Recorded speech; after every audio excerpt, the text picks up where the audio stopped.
انسانوں کے نام افزار ریحان، ریاستی امتیازی رویے کیوں؟ بچپن میں جب ریڈیو اخبارات شوق سے پڑھتا سنتا، ہر سال جب 25 دسمبر کی تاریخ آتی تو ایک شور مچ جاتا کہ یہ جناح صاحب کا یوم ولادت ہے۔ اخبارات میں اس حوالے سے کلرڈ اسپیشل ایڈیشن نکلتے، ان گنت مضامین اور نہ جانے کیا کچھ۔ ساتھ یہ بھی بتایا جاتا کہ حضرت قائد اعظم کی شان میں اور ان کے احترام میں آج پورے ملک میں قومی تعطیل ہے، تاکہ جناح صاحب کا یہ دن شان طریقے سے منایا جا سکے۔ ساتھ ہی کہیں چھوٹی سی خبر ہوتی کہ ہماری ایک اقلیتی مسیحی برادری نے بھی کرسمس منائی، کیونکہ یہ حضرت عیسیٰ کا یوم پیدائش بھی ہے۔ اس بچے کا ذہن مفلوج ہو کر رہ جاتا اور سوچ میں پڑ جاتا کہ سیدنا عیسیٰ مسیح تو خدا کا ایک برگزیدہ پیغمبر ہے، جس پر ایمان لائے بغیر کوئی مسلمان بن ہی نہیں سکتا، اور قرآن میں اس عظیم ہستی کی پیدائش کے واقعات بھی جا بجا موجود ہیں۔ اس کی عظیم ماں سیدہ مریم کے نام سے قرآن کی پوری سورہ موجود ہے۔ تو پھر کیا وجہ ہے کہ ہماری مسلمان قوم اس شخصیت کا سرسری سا ذکر کرتی ہے اور اسے مسیحیوں کی کرسمس کا دن قرار دے کر سپیڈ گزر جاتی ہے، جبکہ جناح کو لے کر یوں بیٹھتی ہے گویا ان دونوں ہستیوں میں کوئی تقابل ہی نہیں، جیسے کہ قائد اعظم جناح کے سامنے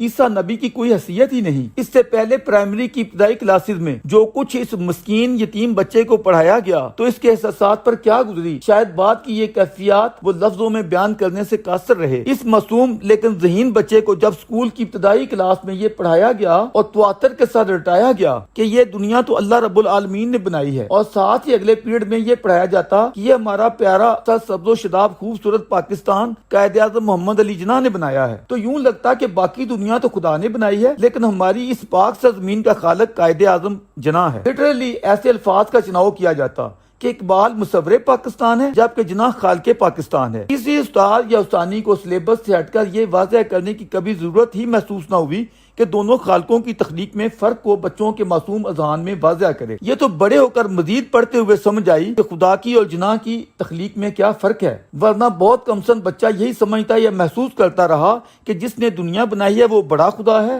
اور جس نے پاکستان بنایا ہے وہ شاید چھوٹا خدا ہے، یا خدا ٹائپ ہی کوئی چیز یا ہستی ہے۔ اس کے بالمقابل کرسمس اور جناح کے یوم پیدائش میں فرق الٹا ہوتا۔ پوری قوم اپنے بانی قائد حضرت رحمت اللہ علیہ کا یوم ولادت شان و شوکت سے منا رہی ہے۔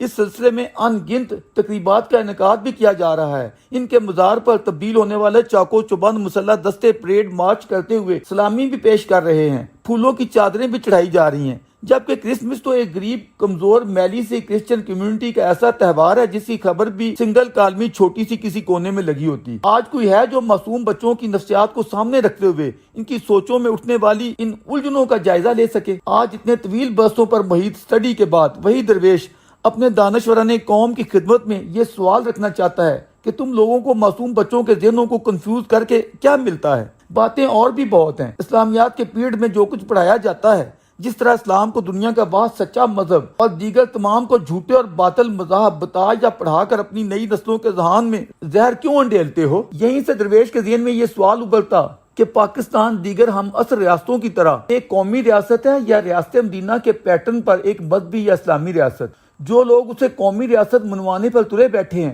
وہ پچھلی پون صدی سے جناح کی دستور ساز اسمبلی میں بسیط بانی پاکستان کی گئی 11 اگست کی تقریر کو پیش کرتے ہوئے بضد ہیں کہ یہ فاؤنڈر آف اسٹیٹ کا عہد تھا دیگر تمام مذہبی اقلیتوں کے ساتھ کہ انہیں یہاں ہر نوع کی مذہبی آزادی حاصل ہوگی، بلکہ اس سے بڑھ کر جب انہوں نے یہ اعلان کر دیا کہ آپ کا جو بھی مذہب یا عقیدہ ہے وہ آپ کا ذاتی معاملہ ہے اور کاروبار مملکت اور ریاست کو کسی عقیدے کے ساتھ کوئی سروکار نہیں ہوگا۔ اس کا مطلب قطعی واضح ہے، جب مذہب فرد کا ذاتی معاملہ قرار پا جائے اور ریاست کا کسی بھی عقیدے کے ساتھ کوئی سروکار نہ ہو تو پھر سیکولر اسٹیٹ اور کیا ہوتی ہے؟ دنیا بھر کی سیکولر ریاستوں میں یہی تو اصول ہے جو متفق علیہ ہے۔ اس ریفرنس سے پاکستان کسی صورت مذہبی یا اسلامی ریاست نہیں کہلا سکتا، وہ دیگر ہم عصر ریاستوں جیسی ہی ایک قومی ریاست ہوگی۔ اس کے بالمقابل جو حضرات اس ملک کے بد نصیب کو مذہبی یا اسلامی ریاست قرار دینے پر مصر ہیں وہ بھی پیدل نہیں ہیں۔ ان کا استدلال ٹھوس ہے کہ اگر جناح کی تقریر پر ہی فیصلہ ہونا ہے تو ان کی 20 دیگر تقاریر موجود ہیں جن میں وہ پاکستان کو اسلام کی تجربہ گاہ یا اسلامی لیبارٹری کہتے نہیں تھکتے، اور وہ اعلان کرتے سنائی دیتے ہیں کہ ہماری ریاست کا دستور 1400 برس پہلے کا بن چکا ہے، قرآن ہی ہمارا دستور ہوگا۔ ان لوگوں کا یہ بھی استدلال ہے کہ اگر یہاں مسلمانوں کی ایک عام قومی یا سیکولر ریاست ہی بنانی مقصود تھی تو پھر پارٹیشن کی ضرورت ہی کیا تھی؟ پھر تو متحدہ ہندوستان میں یہ سب کچھ مل رہا تھا۔ مسلمانوں کے لیے علیحدہ ریاست بنوانے کا مدعا ہی یہ تھا کہ یہ ریاست مدینہ کی طرز پر ایک مذہبی اور اسلامی مملکت قرار پائے گی۔ اب ہم ان دو حوالہ جات کی روشنی میں اپنے موجودہ حالات پر آ جاتے ہیں۔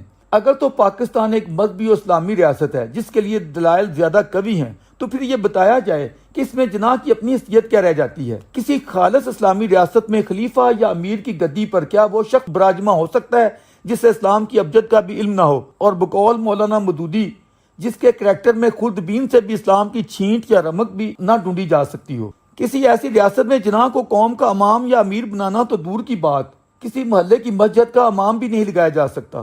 جس بیچارے کو نماز آتی ہو نہ کوئی ایک آیت، اور پھر یہ بھی واضح رہے کہ اسلام میں کسی پیغمبر کے سامنے عام بندے کی جو ڈرنک بھی کر لیتا ہو، کیا حیثیت ہے؟ سیدنا عیسیٰ مسیح تو خدا کے اولو العزم برگزیدہ صاحب کتاب پیغمبر ہیں، کیا ان کی عظمت کے سامنے جناح جیسے دنیا دار کی اتنی پسلی ہے کہ بالمقابل کھڑے کیا جا سکے؟ اگر نہیں ہے تو پھر تم لوگ کس طرح 25 دسمبر کو یوم میلاد مسیح منانے کی بجائے جناح ڈے کے طور پر مناتے ہو؟ قرآن تو سیدہ مسیح کے واقعات اور تذکروں سے بھرا پڑا ہے۔ ان کی ماں سیدہ مریم کے مقدس نام سے قرآن کی صورت ہے۔ قرآن یہ کہہ رہا ہے کہ اسلام ہے اس دن پر جس دن مسیح پیدا ہوئے، تو پھر تم لوگ اس واضح قرآنی ہدایت کے برعکس ایک ایسے شخص کا دن کس خوشی میں مناتے ہو جس نے زندگی بھر کبھی دینی فرائض کی پابندی کی ہو، نہ نماز روزہ حج زکات کو جانتا ہو، ان سب سے فارغ ہو، بلکہ اسے معلوم تک نہ ہو کہ قرآن و سنہ کے احکامات اور ہدایات ہیں کیا؟ جامعہ اشرفیہ کے محتمم مولانا عبد الرحمن اشرفی نے درویش کو بتایا کہ صحابہ کی ناموس کا مسئلہ درپیش تھا۔ ایک فرقے والے صحابہ کرام کی توہین کے مرتکب ہوتے ہیں، جسے روکنے کے لیے علماء کا وفد اس وقت کے وزیر اعظم کے والد محترم میاں محمد شریف کے پاس گیا۔ ہم نے انہیں کہا کہ آپ ماشاءاللہ مذہبی ذہن کے شریف اچھے انسان ہیں، پکے سچے مسلمان ہیں، یہ بتائیے کہ صحابہ کرام کا مقام اونچا ہے یا کسی عام سیاستدان و حکمران کا؟ بولے اس میں تو کوئی شبہ ہی نہیں ہے کہ جو مقام صحابی رسول کا ہے، اس کے پاؤں کی گرد کو بھی کوئی بڑے سے بڑا ولی اللہ نہیں پہنچ سکتا۔ کوئی لیڈر یا سیاستدان کیا معنی رکھتا ہے؟ ہم نے انہیں کہا کہ میاں صاحب آپ ہی یہ بتائیے کہ پاکستان میں کس قدر ظلم کی بات ہے کہ یہاں جناح کی توہین پر تو اچھی خاصی سزا مقرر ہے، جبکہ سیدنا عمر فاروق اور سیدنا عثمان غنی جیسے صحابہ رسول کی توہین پر کوئی سزا نہیں۔ کہنے لگے آپ لوگ ٹھیک کہتے ہیں، بھلا جناح کی کیا حیثیت ہے کسی صحابی رسول کے سامنے؟ میں یہ جائز مطالبہ منوانے کے لیے آپ کے ساتھ آخری حد تک جاؤں گا۔ ناموس و تحفظ صحابہ و اہل بیت بل کا یہ پس منظر ہے۔ اب آپ ملاحظہ فرمائیے، پاکستان بقول آپ کی اسلامی مملکت ہے تو پھر علماء کا فتویٰ ہی چلے گا، اور ان علماء سے ضرور یہ پوچھا جانا چاہیے کہ اگر کوئی صحابی بھی کسی پیغمبر کی عظمت کو نہیں پہنچ سکتا تو پھر 25 دسمبر سیدنا عیسیٰ مسیح جیسی صاحب کتاب ہستی کی بجائے جناح جیسے دنیا دار بندے سے کیوں کر منسوب کیا جا سکتا ہے؟ اس کے بالمقابل تصویر کا دوسرا رخ بھی ملاحظہ فرمائیے۔ جناح صاحب کے اعلان کی مطابقت میں اگر پاکستان دیگر ہم عصر ریاستوں کی طرح ایک قومی مملکت ہے تو پھر اس کا نام اسلامی جمہوریہ کیوں ہے؟ یہاں مذہبی بنیادوں پر قوانین سازی کیوں کر کی جا سکتی ہے؟ آئین میں مذہبیت کی اتنی شدید بھرمار کیوں ہے؟ معمولی حلف نامہ تک گویا تھیوکریسی سے لدا ہوا ہے۔ یہاں دیگر مذاہب والے بھی پاکستان کے شہری ہیں، کیا یہ ان کے ساتھ اور ان کے مذاہب کے ساتھ امتیازی رویہ نہیں ہے؟ پھر آئین کس اصول کی بنیاد پر یہ کہتا ہے کہ شہریوں میں امتیازی رویہ روا نہیں رکھا جائے گا؟ کیسی منافقت اور دوگلا پن ہے! پورا آئین مذہبی، نسلی اور جنسی امتیازات سے لتھڑا ہوا ہے، مگر ساتھ یہ لکھ رکھا ہے کہ مملکت کے شہریوں میں قطعی کسی نوع کا کوئی امتیاز نہیں برتا جائے گا۔ کوئی انسان مرد پیدا ہوا ہے یا عورت، یا دونوں کی خصوصیات کا حامل، اس میں اس کی آخر کیا کوتاہی ہے؟ سماج جس کی اسے سزا یا جزا دے۔ اگر یہ کوئی جرم ہے تو اس کا مجرم ان کی تخلیق کرنے والا ہے۔ اب آپ خالق کائنات پروردگار عالم کے متعلق کیا کہیں گے؟ اس لیے آج کی پوری مہذب دنیا یہ تسلیم کر چکی ہے کہ کسی کے مرد یا عورت ہونے کی بنیاد پر کسی نوع کا کوئی قانون جو مساوات مرد و زن کے ابدی اصول کو زد پہنچاتا ہو، ناقابل قبول اور بنیادی انسانی حقوق کے خلاف قرار پائے گا۔ یہ حقیقت یونیورسل ہیومن رائٹس چارٹر میں طے ہو چکی ہے۔ UN کا ممبر بننے سے پہلے جس پر تمام اقوام کا دستخط کرنا لازم ہے، تو پھر یہ سب کچھ طے ہونے کے باوجود ہمارے آئین میں ایسی تمام شقیں اور ذیلی قوانین سازی کیوں چیلنجیبل قرار نہیں دی جاتی جو امتیازات پر مبنی ہے؟ اگر تمام شہریوں کے مذہبی حقوق قابل احترام اور برابری کی بنیاد پر استوار ہیں تو پھر ریاست کسی ایک مذہب کی سرپرستی کیسے کر سکتی ہے؟ کیا یہ دیگر مذاہب کے ساتھ امتیازی رویہ نہ ہوگا؟ ریاست تو اپنے تمام شہریوں کے لیے ماں ہوتی ہے۔ یہاں مسیحیوں، ہندوؤں اور احمدیوں کے ساتھ جس نوع کا سلوک یہ ریاست روا رکھتی ہے، کیا وہ سوتیلی ماں بلکہ ڈائن کا نہیں ہے؟ یہاں جو کچھ ہمارے سرکاری سلیبس میں پڑھایا جاتا ہے، اس میں اس مذہبی امتیاز کی بھرمار کس اندھے کو دکھائی نہیں دے رہی ہے؟ اس نیشنل اسٹیٹ میں آپ اسلامیات کا مضمون اپنے اسکولوں میں کیسے پڑھا سکتے ہیں؟ اردو انگریزی پڑھاتے ہیں یا پاکستان اسٹڈی؟ اس میں بھی آپ نے مذہب کو ٹھونسا ہوتا ہے۔ ہماری مردہ سپریم جوڈیشری بنیادی انسانی حقوق کی اتنی بڑی خلاف ورزی کو کیوں کالعدم قرار نہیں دیتی ہے؟ دیگر مذاہب والوں کی تعداد کم ہے تو کیا ہوا؟ ان کا کوئی ایک فرد بھی ہو تو ہر فرد ہے ملت کے مقدر کا ستارہ۔ انسانی حقوق تو ہوتے ہی افراد سے متعلقہ ہیں، کوئی ایک فرد بھی ہو وہ بھی برابر کا شہری ہے، ہمارا قابل احترام پاکستانی ہے، ریاست کو اس کی دل آزاری کا کوئی حق نہیں پہنچتا ہے۔ اے میرے مسلمان بھائیوں، اگر اپنی کتاب کے اوراق جلنے پر آپ کے جذبات مجروح ہوتے ہیں، آپ نے ابھی جڑاموالا میں جو بائبل کے 20 نسخے جلا کر خاکستر کر ڈالے، تورات، زبور اور انجیلیں جلی، 20-22 چرچ جلے، کیا مسیحی بھائیوں کے جذبات ہرٹ نہیں ہوئے؟ اور احمدیوں کے ساتھ جو سلوک تم روز کرتے ہو، ان کی عبادت گاہوں پر حملے کرتے ہو، انہیں توڑتے ہو، تب ریاست کہاں گھاس چر رہی ہوتی ہے؟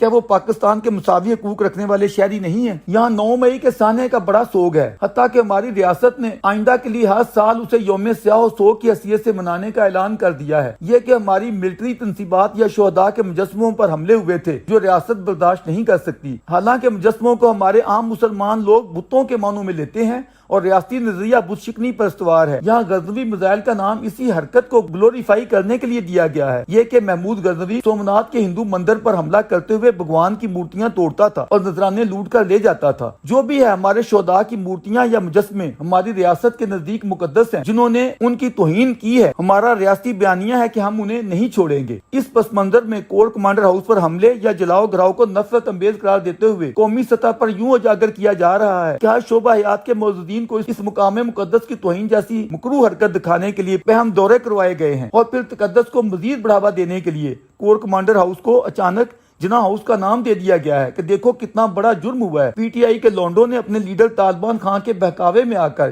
یا اس کی سازش کا حصہ بن کر ہمارے عسکری تقدس کو پامال کر دیا ہے۔ 30 مارخاں کا بھانجا اسی حوالے سے ملٹری کورٹ میں گرفتار ہے۔ کون سا خوشامدید سیاسی بروپیا نہیں ہے جس نے اس حوالے سے شعلہ بیانی نہیں کی؟ کاکڑ بیچارہ کس بات کی مولی ہے؟ محترمہ کا لاؤبالی بیٹا اور میاں صاحب کا چاپلوس بھائی تو گویا رو رہے تھے کہ ہائے ہمارے جناح ہاؤس پر حملہ ہو گیا، بڑی توہین ہو گئی۔ واقعی بڑی توہین ہوئی ہے، ہم سب کو اس کا افسوس اور دکھ ہے، ہم سب اس کی بھرپور مذمت کرتے ہیں اور اس کے مرتکبین کو سزا دلوانی چاہتے ہیں، لیکن اس توہین پر ٹسرے بہانے والوں کی خدمت میں درویش کا یہ عاجزانہ سوال ہے کہ ہمارے مسیحی بھائیوں کے گھروں اور جائیدادوں پر حملے کرتے ہوئے جس طرح انہیں لوٹا گیا ہے اور جلایا گیا ہے، 20 سے زیادہ چرچ گرائے گئے ہیں یا نظر آتش کیے گئے ہیں، 20 اناجیل جس گنڈا گردی سے سب کے سامنے جلا ڈالی ہیں، اس پر ان سب ڈرامے بازوں کے تصویر کہاں چلے گئے ہیں؟ کیا سیدنا عیسیٰ مسیح کے گھر کی حیثیت جناح کے گھر جیسی بھی نہیں ہے؟ قرآن میں تو مسیحیوں کی عبادت گاہوں کے تحفظ کی بات ہے، جناح ہاؤس کے تحفظ کی بات قرآن میں تو کہیں نہیں۔ کیا یہ سب خلاف آئین ہمارے امتیازی رویے نہیں ہے؟